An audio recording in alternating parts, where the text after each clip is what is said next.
Gentlewoman yields. The gentleman from Florida, Mr. Donalds, is recognized for 5 minutes for questioning. Thank you, Mr. Chairman. I think it's important to first note out for the record that the use of quote-unquote dark money, especially since 2020, has actually been dominated by my colleagues on the other side of the aisle.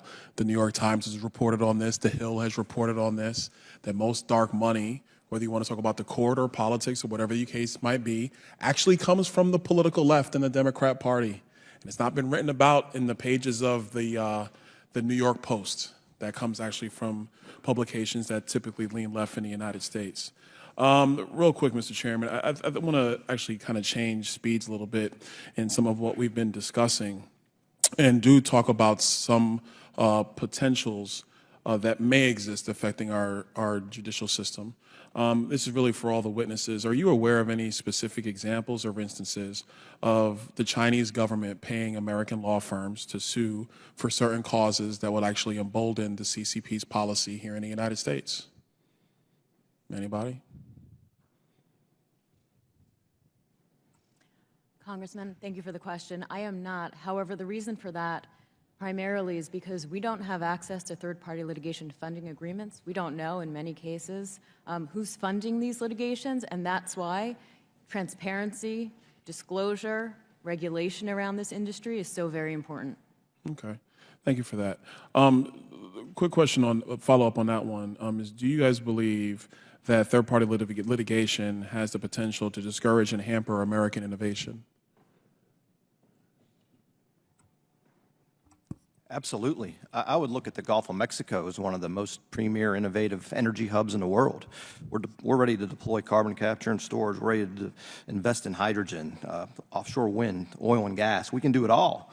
But every one of those forms of energy, whether it's oil and gas, wind, carbon capture and storage, is subject to litigation, and that threatens the ability of the U.S. to be the leader when it comes to deploying and advancing new technologies, and it sends that overseas. Our companies are doing it, they're ready to do it, and they want to keep doing it, but the court system holds it up.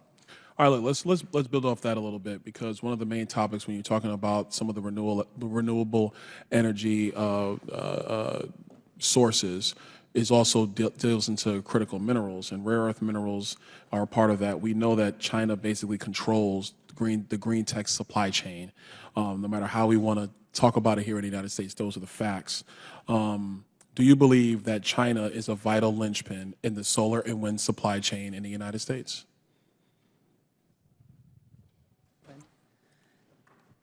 Yes, thank you for that question.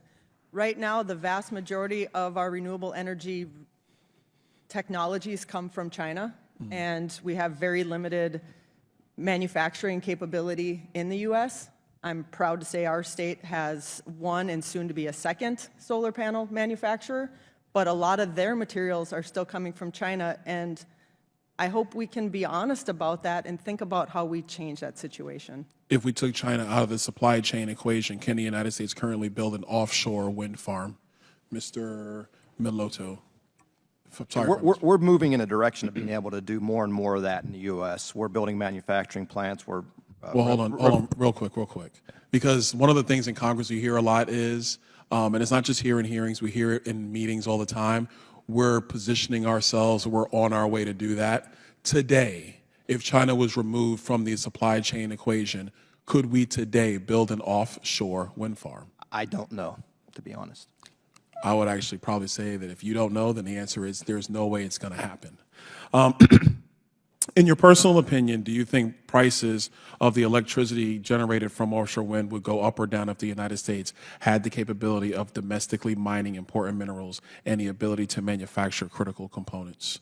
So if we basically did it all internally here in the United States, do you think the cost per kilowatt hour would go up or down? The movement of the sector continues to drive costs down because of efficiency and cost effectiveness over time, and the scale is driving toward greater and greater efficiency. So doing it in the U.S. should not slow that down. Okay, all right. Listen, I think that's all I need right now. I think one of the things we should be concerned about, and Ms. Wayne, I think you said it initially, is that one of the issues we are clearly seeing with third-party litigation is that there are, quote-unquote, dark pools that are funding all kind of lawsuits on all kind of sides of the aisle. And I do think that there is some levels of transparency that we need to find around this, because we shouldn't be using the civil litigation system to create policy that frankly belongs here in the halls of Congress and in state capitals across the country. With that, I yield back. The gentleman yields.